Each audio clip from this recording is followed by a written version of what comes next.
Tradecraft. Within weeks of getting Einstein's letter, President Roosevelt formed the Uranium Committee, a group of military leaders and scientists. Their goal was to figure out the basics of how an atomic bomb might work and what materials would be needed. The project got off to a slow start. 16 different teams were spread out around the country. They began with a budget of just $6,000. An alarmed Einstein sent a second letter to President Roosevelt. Since the outbreak of the war, interest in uranium has intensified in Germany, Einstein warned.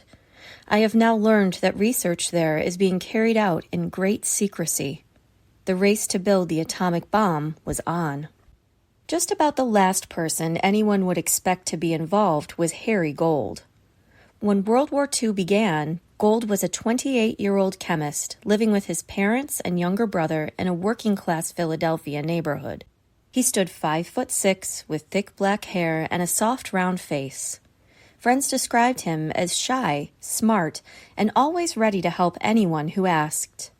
He was the kind of guy who seemed to blend in with the background, who could come and go from a room without being noticed. You'd never in a million years believe this guy was a spy, one neighbor later said.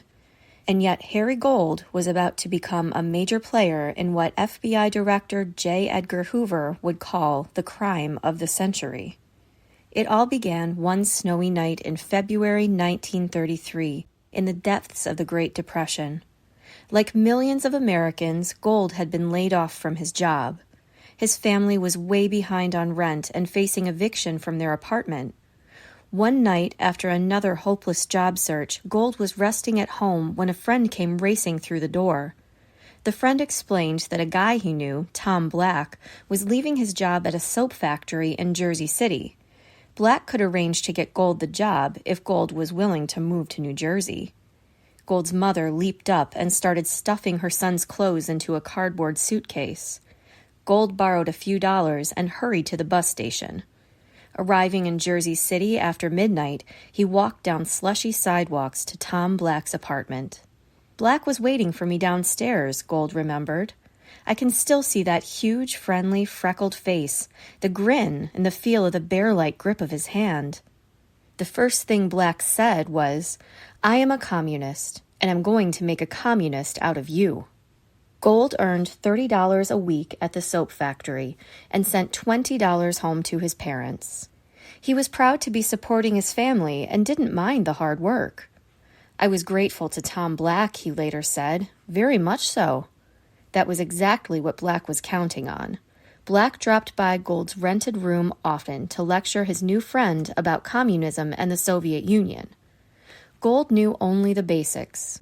Communists had taken over Russia in a recent revolution and renamed the country the Union of Soviet Socialist Republics, or Soviet Union. Black told Gold that the Soviet government had abolished private property and was making all the decisions about what the economy should produce and how goods should be distributed. In this way, Black said, the Soviets would soon wipe out the greed and poverty plaguing countries like the United States. Black pressured Gold to officially join the Communist Party. "I just kept stalling," Gold explained. "I had no interest in the matter whatsoever." Then came some good news.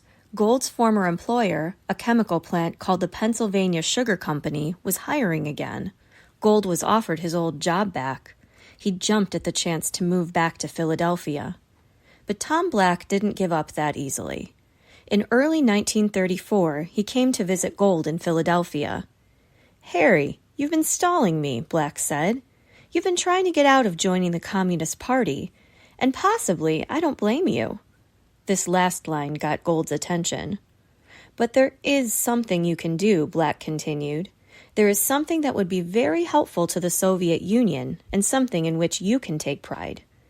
The plant where Gold worked, Black explained, used cutting-edge processes to produce many useful chemicals. "The people of the Soviet Union need these processes," said Black. "If you will obtain as many of them as you can in complete detail and give them to me, I will see to it that those processes are turned over to the Soviet Union." Gold took a long moment before saying, "I'll think it over." But actually, he later explained, I had already formed my judgment. Yes, I would. Some spies do it for the money. Others are trying to change the world. Gold's reasons were a lot less dramatic. He was thankful to Black for getting him a job and wanted to repay the debt.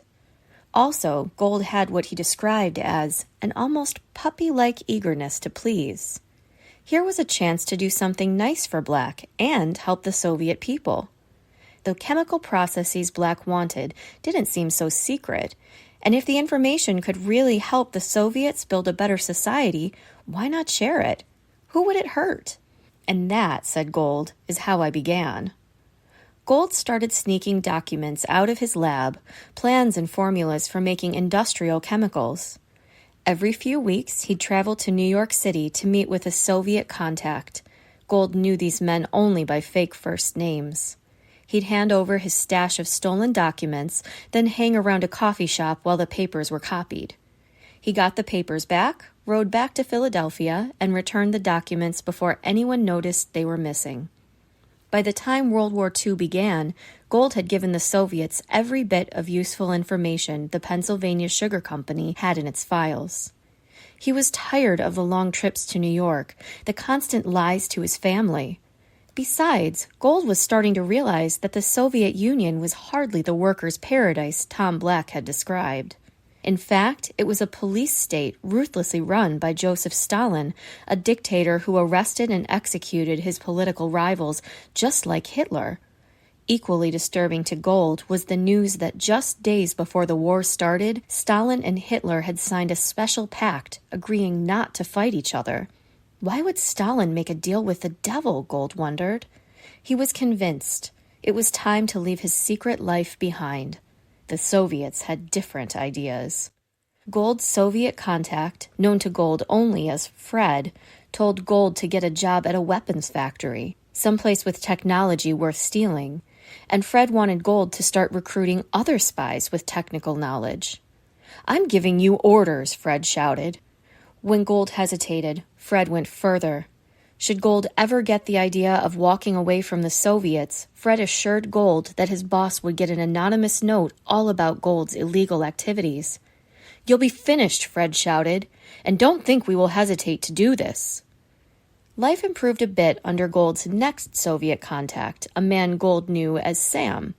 During long walks along New York City streets, Sam gave Gold a basic education in tradecraft, the art and science of spying.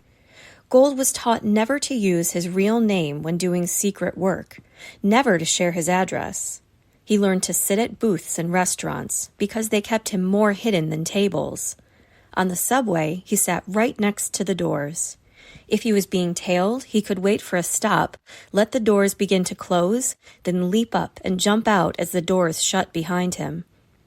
Gold was never to attend communist meetings, never to read communist papers, never to express even the slightest interest in the Soviet Union.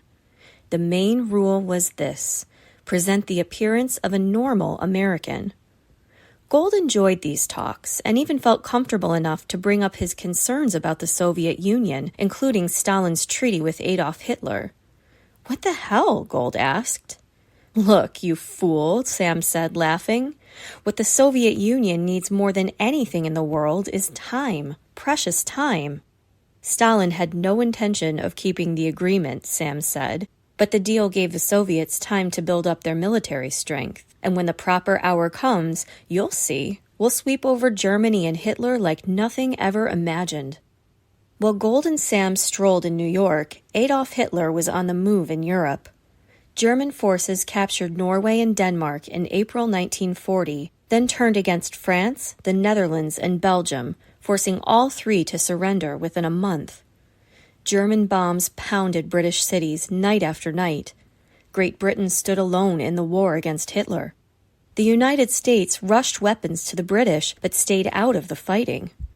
Gold continued bringing Sam documents from his company files, but both knew the stuff was of little value.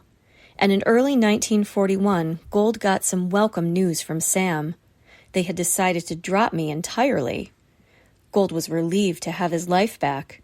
He even began dreaming of starting a family of his own. It was too good to be true. Stalin may have intended to break his treaty with Hitler, but Hitler beat Stalin to the punch. In June 1941, the German dictator launched a 4 million-man invasion force across the Soviet border. The German blitzkrieg drove deep into Soviet territory, capturing millions of soldiers and quickly approaching the Soviet capital of Moscow. Sam called gold.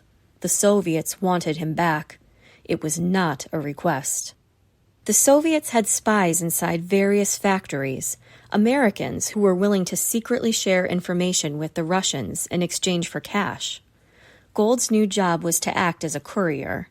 He began taking long bus rides across New York State, picking up files in Syracuse, Rochester, and Buffalo. He was sent to Tennessee to get a sample of a new kind of explosive. He brought everything back to New York City and delivered it to Sam.